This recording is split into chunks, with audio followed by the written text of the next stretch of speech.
Hello, this is the TBW interview. I'm Josh Copley. I'm the host today, and we're interviewing Tim Torrie. Tim, tell us a little bit about yourself and who you are. Hello, I'm Tim. I'm from Essex, so same region as fair few big cycling names. I suppose you've got Richardson, Trek, Dowsett being the biggest one. So yeah, we produce some decent cyclists. So Chelmsford is a good place. The next one. Yeah, exactly. Hopefully you're looking at him. Whenabouts did you start cycling? It was a few years back. Yeah, so I suppose I've been racing since I was 11. So that's getting on for it's 10 years now, which has flown by. So yeah, 10 years of racing, add another 3 on for riding on a road bike. But I suppose I started riding at the age of about 2, which is when I think Ben Swift started riding. So who knows? You went to ride a bike a lot earlier than I did. Yeah, I had a competition kind of thing going with my twin sister who also rides, like who could learn to ride a bike first. Sadly, she beat me to it, but it hasn't affected me. But she's got the bragging rights there. Yeah. So how did you end up at TBW? Because you've had you've gone from HMT to Vitus, TBW. Yeah, so it was. Talk us through it. Absolutely. So obviously I was really fortunate to get onto HMT. That actually came through the support that Train Sharp gave me, because Train Sharp were the performance team working with HMT at the time. So John Sharples worked really hard to get me a spot on their selection camp, and I did the rest, basically doing what I do best and pushing the pedals hard. Had a good year with them. Sherry Pridham at Vitus spotted what I'd been doing and said, yeah, come ride for us. Didn't quite have the performances I would have liked at Vitus, so I spent 2 years with them. The first year was good fun, and the second year, again, it was good fun. Rode with some big names. Obviously, we had Clancy, Graham Briggs, Scott Thwaites I got to room with a couple of times, which was really cool. Obviously, he's ridden Tour de France, ridden 8th at the Strade Bianche and 10th in Tour of Flanders. So I really tried to learn as much as I could there. But again, I never quite felt that I had the kind of the right to be there and to ride for my own results in the company that I was in. So I always pushed myself into a domestic role rather than just doing my own thing. I think that's ultimately what led to me losing the contract. And then it was a case of, it was quite straightforward to find a team, and I sort of had my pick of the litter with that, because people were willing to give me a spot because of where I'd come from.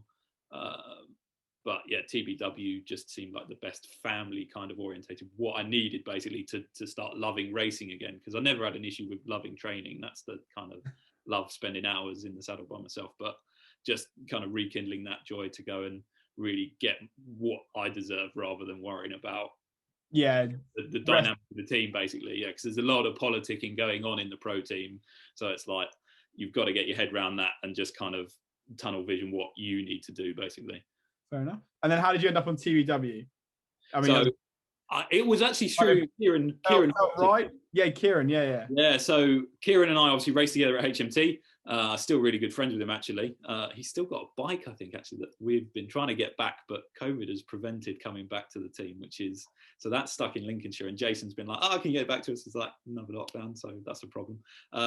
But yeah, so Kieran put me through to Jason, and I think I spent sort of 45 minutes on the phone with Jason during a holiday that I was having with my girlfriend down in Devon. I was just stood in a field on the phone to Jason for about 40 minutes, just talking through, how the team worked and where I could fit into it. And after that phone call, I just thought, yeah, this is where I want to be. So it's panned out like that. And I think we would have had a really good year as a team last year. The races we did do, the 2 races we did, we seemed to gel really well. I mean, we didn't obviously quite get the results that we probably deserved through crashes and punctures and whatever.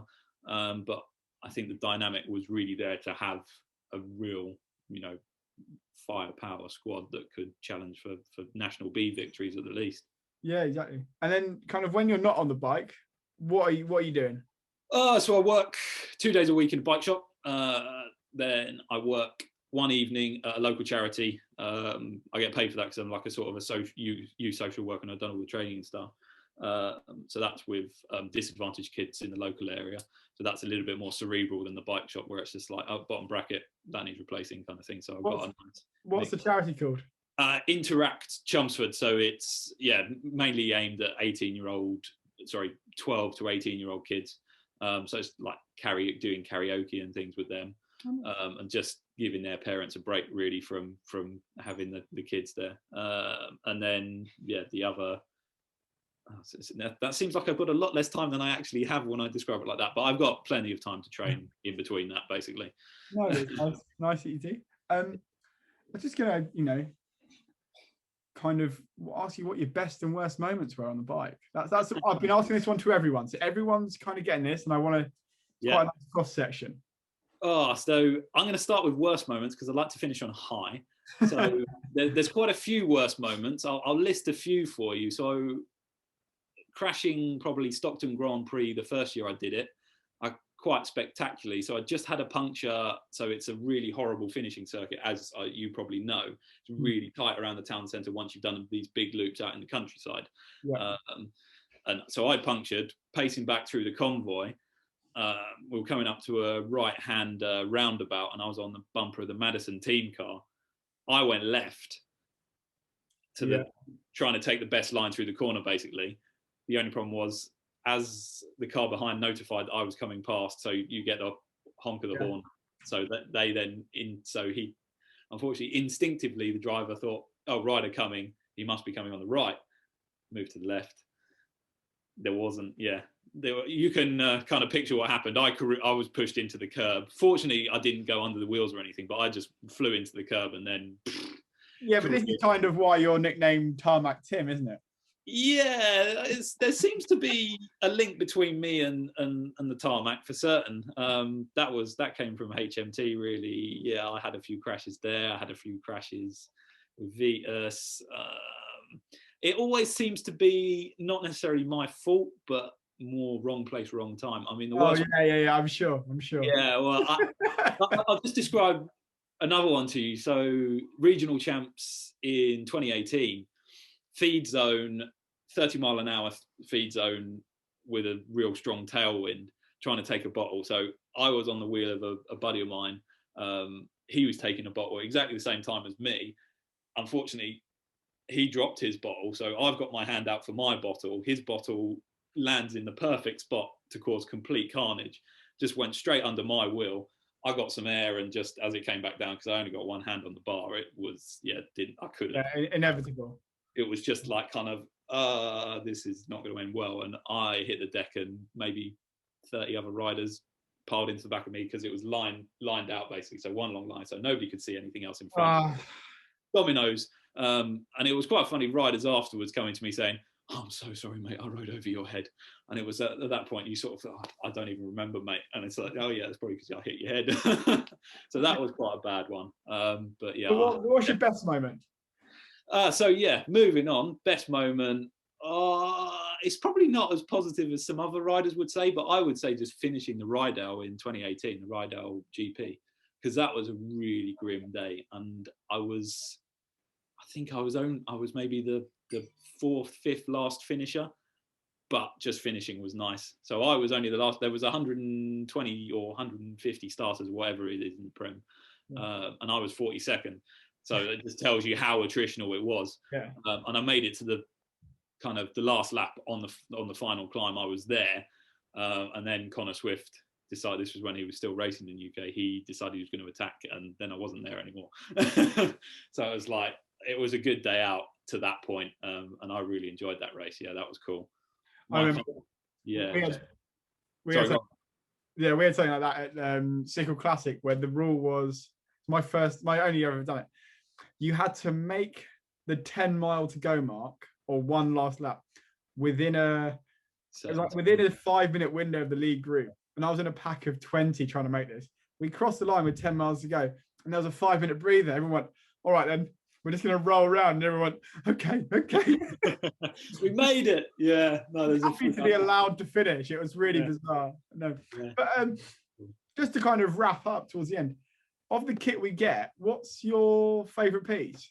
So the Talk sponsorship is wicked. Like, I'm using, as probably people have seen from my social media, I'm using those pretty much every time I train. So the bars, the flapjacks are a favorite of mine because I'm not a massive fan of like gels and things. I prefer more kind of real foods. Okay. So I will often, for a race, I just take like a jam sandwich in my back pocket.